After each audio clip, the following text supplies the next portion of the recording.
¿Qué tal? Les habla Jorge Gestoso. En el programa de hoy, la otra cara de la COP30 con otro notable invitado, Francisco Rocael, activista ambiental directamente desde Belém. Francisco Rocael, una cálida bienvenida al programa. Muchísimas gracias. Gracias por la oportunidad de compartir con ustedes. Francisco, ¿qué propuesta concreta estás trayendo tú como representante de siendo un activista ambiental y también defensor de los derechos humanos? Tú eres guatemalteco, defensor de los derechos humanos del pueblo maya Poptí, del cual tú eres parte. ¿Qué es lo que concretamente estás trayendo a estos eventos?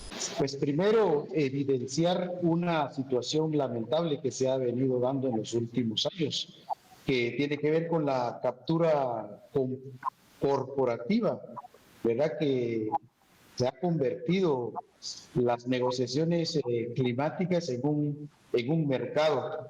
Esto se evidenció mucho más el año pasado, donde nosotros hemos identificado un elefante grande en la habitación, es decir, en la discusión, porque el año pasado estuvieron presentes 1.773 lobistas de los combustibles fósiles. Es decir, hay una captura de este proceso de las Naciones Unidas y esa es una gran preocupación que tenemos como pueblos, como movimientos sociales que hemos luchado por la defensa de la vida.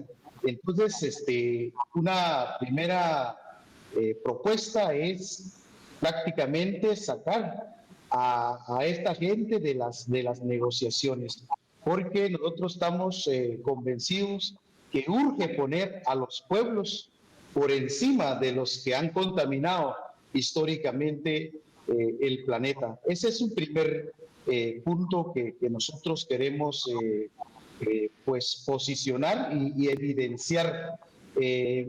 Otro es que es necesario ya después de 30 años que se tomen decisiones y que se adopten reglas vinculantes que obliguen a las grandes corporaciones, en especial a las empresas que han contaminado, a rendir cuentas por la crisis climática. Hay que decir que lamentablemente los países del norte, los más desarrollados, los petroleros, pues no están presentes acá en esta conferencia de las partes. Y en el caso, por ejemplo, del país del norte, se ha retirado de los diferentes organismos de las Naciones Unidas, de los diferentes compromisos que han habido de derechos humanos, incluso están promoviendo una narrativa en contra de la crisis climática, del cambio climático.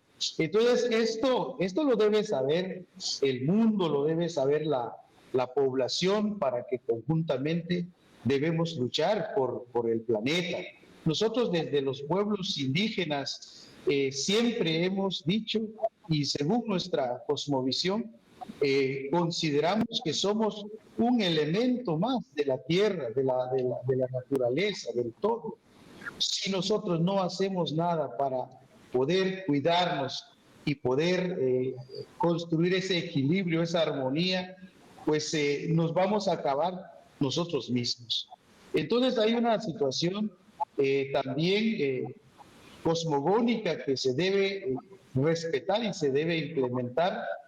Los pueblos indígenas, según los registros oficiales, convivimos todavía con el 80% de la biodiversidad en el mundo, ¿verdad? Somos los principales protectores de la naturaleza, pero la amenaza, el despojo y sometimiento es cada vez fuerte, es cada vez lamentable en el mundo. Entonces, esas son algunas ideas y bueno, y el otro punto fundamental que ponemos sobre el debate es el tema de financiamiento.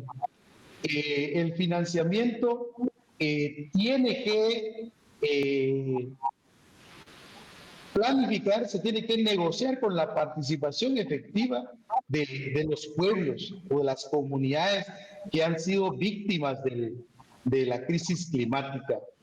Nosotros creemos que el financiamiento debe ir desde diferentes puntos. Uno, el primero sería reparar los daños ambientales, los crímenes que se han cometido en diferentes partes del mundo. Eso es urgente.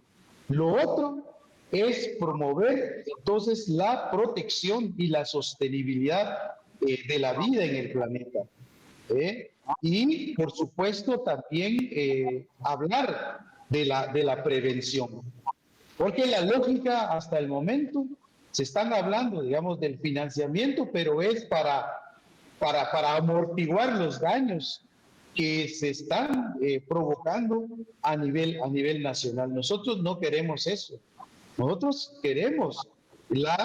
pensamos en la necesidad de construir nuevos modelos de bienestar, nuevos modelos de vida, ¿verdad? Que garanticen esa armonía, ese equilibrio con lo que nosotros hacemos las personas con la naturaleza. Desde los pueblos indígenas consideramos a la naturaleza y a la tierra como nuestra madre, ¿verdad? Porque si no pensamos así, si no construimos colectivamente un nuevo modelo de desarrollo, pues yo creo que vamos pues directo al abismo, y es lo que estamos viendo hasta ahora. Y lamentablemente que son las comunidades más empobrecidas, las despojadas y sometidas históricamente, somos las que más estamos sufriendo los daños que ha provocado este capitalismo salvaje en estos últimos tiempos. Y justamente esta situación que tú nos estás describiendo está dándose solamente, digamos, en tu experiencia personal en Guatemala, de donde tú vienes, precisamente tú nos estás hablando desde la COP30, o has podido detectar que estos reclamos, y no solamente de pueblos indígenas, sino de latinoamericanos en general, has podido contactar a otros latinoamericanos y qué es lo que están trayendo también como tú a plantear concretamente en esta COP30? Lo que estoy planteando, pues esto es una construcción política colectiva que no es desde ahora, es desde hace años. Nosotros estamos ahorita finalizando el 4º encuentro internacional de afectados por represas y crisis climática, que la primera se realizó acá en Brasil en el 97, luego 2003 en Tailandia y en el 2010 en Temacapulín, y ahora estamos en la Amazonía. Durante todo ese tiempo se han venido construyendo propuestas y la verdad es que la propuesta de los pueblos originarios está de alguna manera sobre la mesa en todas las discusiones y en diferentes niveles, ¿verdad? Entonces, nosotros consideramos que sí estamos en un quiebre también de visión, de una mirada civilizatoria que está también en disputa. Y eso es importante, y está en todos los debates. Está desde el sector campesino, el sector indígena, el sector sindical, los defensores y defensoras del ambiente y de la madre tierra. Entonces sí, esto ya es una construcción colectiva. También la Red Internacional de Derechos Económicos y Sociales, la Red TES, lo ha asumido y lo está peleando adentro también del evento oficial. Tú eres un activista ambiental. El año pasado 146 activistas ambientales fueron asesinados en el mundo, de los cuales 120 han sido asesinados en América Latina. En tu experiencia personal en Guatemala, ¿tú has sido amenazado? ¿Has visto asesinado a tus compañeros, a tus amigos? Sí, efectivamente, en Guatemala y en América Latina, la criminalización de las luchas sociales ha sido una estrategia del poder corporativo en complicidad con muchos gobiernos para desmovilizar la lucha comunitaria. Todos hemos sufrido todo ese proceso de la criminalización. Muchos compañeros han sido judicializados, han estado en la cárcel injustamente. Después de 2 años se les ha dicho que, bueno, no tienen causa, ¿no? Es decir, quedan en libertad. Pero se ha utilizado la detención preventiva como una estrategia para desmovilizar la lucha de los defensores y defensoras de los ríos y de los bosques. Incluso han utilizado y han inventado delitos como detenciones, secuestros, y ahora están hablando mucho de terrorismo. Actualmente hay 2 autoridades ancestrales y comunitarias que están encarcelados desde ya hace 6 meses por defender la democracia y por ejercer la libre determinación de los pueblos, y es ahora el delito del terrorismo el que se está implementando para pues desanimar, para reprimir y por supuesto intentar desmovilizar esta lucha permanente que se ha tenido en defensa de los territorios en Guatemala, en Honduras, en Colombia, en Brasil, en toda América Latina donde nosotros tenemos conocimiento. Francisco, te invito a hacer una pequeña pausa. Estamos hablando con Francisco Rocael directamente desde Belém, donde se está celebrando la cumbre COP30 de Naciones Unidas sobre el cambio climático. Enseguida regresamos.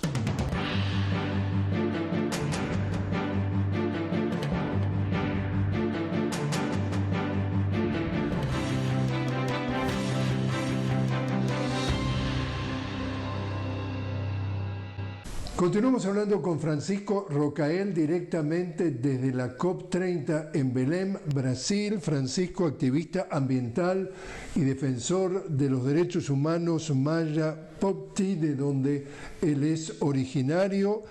Francisco, tú has mencionado un término que tú llamas entonces consentimiento previo, libre e informado de que debe ser el proceso con las autoridades de cada uno de nuestros países latinoamericanos. ¿De qué se trata y cómo eso se implementaría? Bueno, la consulta previa e informada pues es un derecho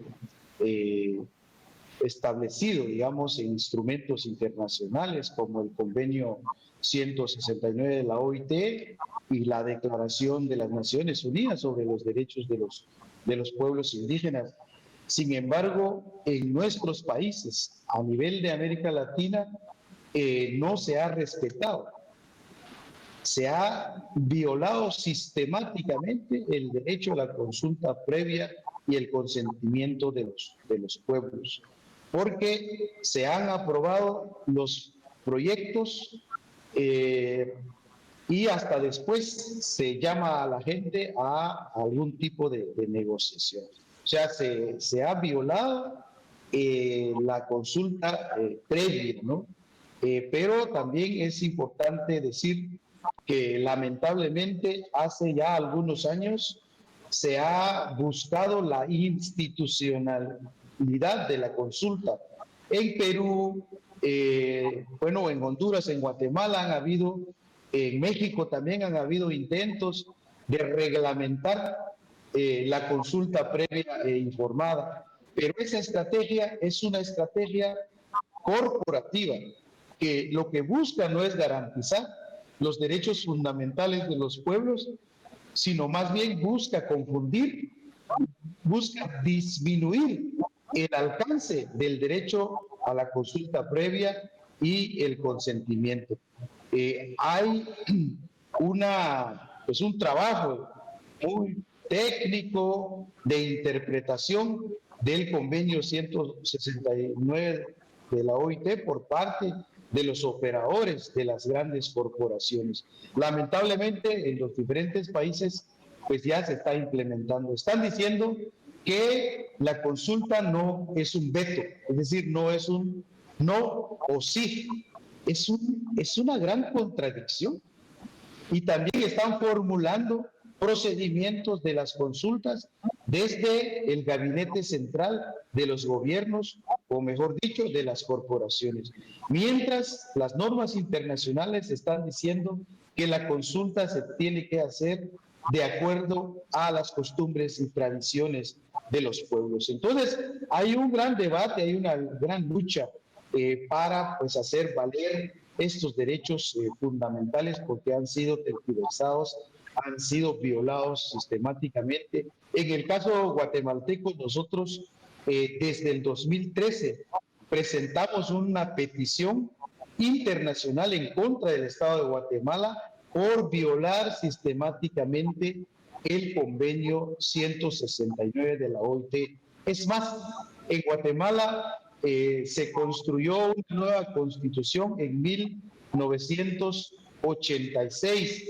Entonces, allí se debió tomar en cuenta el derecho a la consulta de acuerdo al convenio.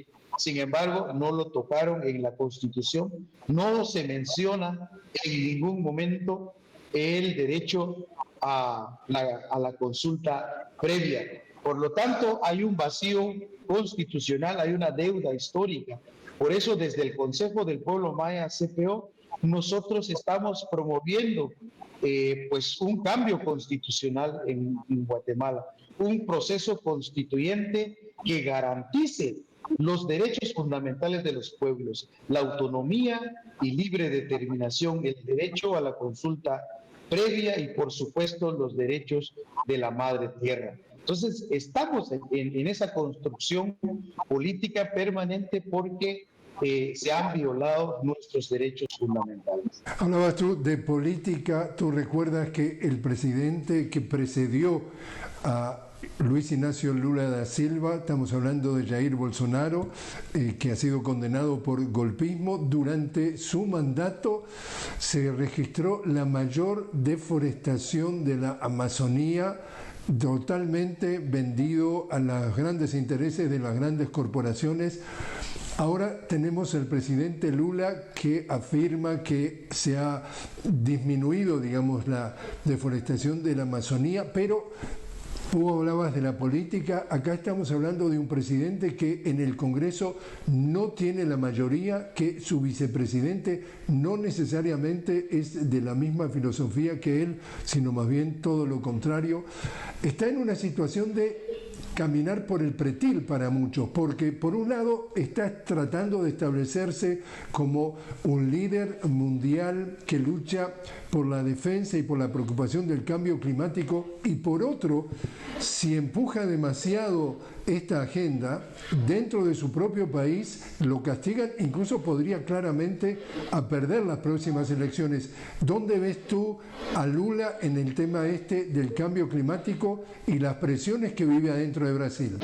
Sí, precisamente el día de ayer tuvimos un diálogo con APIB, la Articulación de Pueblos Indígenas de Brasil, de la Amazonía particularmente.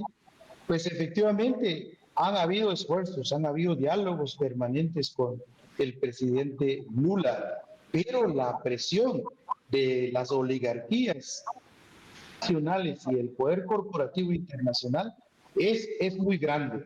No se pueden avanzar con cambios en la legislación y en la institucionalidad mientras el Congreso está dominado por la derecha, por los aliados de las grandes corporaciones y de las élites a nivel nacional. Entonces, el caso de Lula es el mismo caso de Guatemala, por ejemplo. Estamos proponiendo la necesidad de construir una ley de aguas de acuerdo a nuestras demandas, pero tenemos ahí el reto con el Congreso de la República. Xiomara Castro, los gobiernos progresistas han tenido esa vocación de escucha y de diálogo con diferentes movimientos, organizaciones sociales y comunidades, pero hay una realidad concreta. Es más, también la presión ahora que viene desde el norte global es muy grande, es amenazante y, bueno, se corre el riesgo, digamos, de golpes de Estado permanentes y sistemáticos en contra de gobiernos que han intentado, pues, estar al lado de los pueblos. Bueno, justamente dentro de los discursos que hemos escuchado a propósito de esta COP30, es decir, en esa reunión previa que hubo, que se ha titulado algo así como Cumbre de los Líderes, quizás el discurso más claro y más fuerte ha sido el del presidente colombiano Gustavo Petro, claramente denunciando todo esto, lo mismo que tú estás denunciando, y cuando llegó la hora de la declaración final, el único país que claramente no estuvo de acuerdo con aprobarla fue Venezuela. Entonces, en definitiva, ¿qué son faros dentro de América Latina en defensa de justamente los pueblos que están golpeados por el tema ambiental y que nadie los defiende? Sí, efectivamente, hay una gran preocupación. Uno de los problemas que se visibilizaron acá en el Encuentro Internacional de Afectados fue precisamente la militarización de los territorios. O sea, el negocio de la industria armamentista y el control de los territorios. Están utilizando el discurso del crimen organizado o el narcotráfico para militarizar las fronteras y los territorios, pero en el fondo está también el control social, el control comunitario, los movimientos sociales que están luchando legítimamente, han luchado por la defensa de los ríos y por la defensa de los bosques y los derechos fundamentales en general. Estamos realmente en un ambiente tenso y también un bombardeo mediático donde, pues, de alguna manera estamos presenciando una dictadura de los algoritmos porque la narrativa construida desde el poder corporativo y desde el norte, pues está llegando a todos lados, y entonces es una amenaza también para las organizaciones cómo contrarrestar esta falsedad que se está promoviendo. Estamos enfrentando toda esa situación. Por último, entonces, Francisco, tú estás por participar en la Cumbre de los Pueblos. ¿Cómo lees tú que lo que se discuta, lo que se concluya, si hay una declaración final o por lo menos si hay consenso sobre ciertos temas a nivel de la prensa hegemónica, de los medios de comunicación masivos a nivel del mundo, todo lo que pasa adentro de esta Cumbre de los Pueblos no aparece publicado, no aparece difundido, no lo registran esos radares? ¿Cómo lees tú eso? Sí, aquí hay un gran esfuerzo también de construir alianzas con medios alternativos. Pues también se está haciendo lo posible de lanzar la voz en el evento oficial. Hay mucha gente que va a estar en la Cumbre de los Pueblos, pero también que va a tener vocería y participación en el evento oficial. Eso es parte, digamos, de lo que se ha logrado para, pues, de alguna manera tener cierta incidencia y tener cierta lucha a lo interno. La verdad es que efectivamente, como vuelvo a insistir, todo lo que se está discutiendo en la Cumbre de los Pueblos, pues también ha sido una discusión desde las comunidades, desde las bases, desde las organizaciones. Es decir, acá estamos en el concurso entonces de definición de estrategias de seguimiento. Acá no es una cumbre más, sino aquí tenemos que llevarnos compromisos, tareas fundamentales para poder seguir luchando, debatiendo a favor del clima, a favor de la madre tierra, a favor del ambiente. Un punto muy importante que no podemos dejar de mencionar es que acá, en la COP30, en la COP oficial, se está hablando mucho de la transición energética, se está hablando de cambiar las fuentes de la energía, de fuentes no renovables a fuentes renovables. Pues de alguna manera nosotros estamos de acuerdo en eso. Lo que no estamos de acuerdo es que de nada sirve que haya cambio, una transición energética si no se cambia el modelo, el modo de producción, si no se cambia esa idea de la mercantilización de la energía y de los bienes comunes. Nosotros estamos planteando, está bien que haya una transición energética, pero que exista y que se defina una regla clara, digamos, de el aprovechamiento sostenible y sustentable del agua y de la energía, y que ya no haya más acumulación en manos de las grandes corporaciones, sino que energía para la vida, no para la muerte, energía para los pueblos y no para las corporaciones. Eso es la discusión, y esa es la propuesta que se está poniendo sobre la mesa. Así es de que agua y energía no son mercancía. Esto es la consigna, el eslogan que ha sonado acá en el Encuentro Internacional de Afectados y también en la Cumbre de los Pueblos. Francisco Rocael, muchísimas gracias por haber estado con nosotros. No, igualmente, muchas gracias por la oportunidad y quedamos pendientes de una siguiente conversación.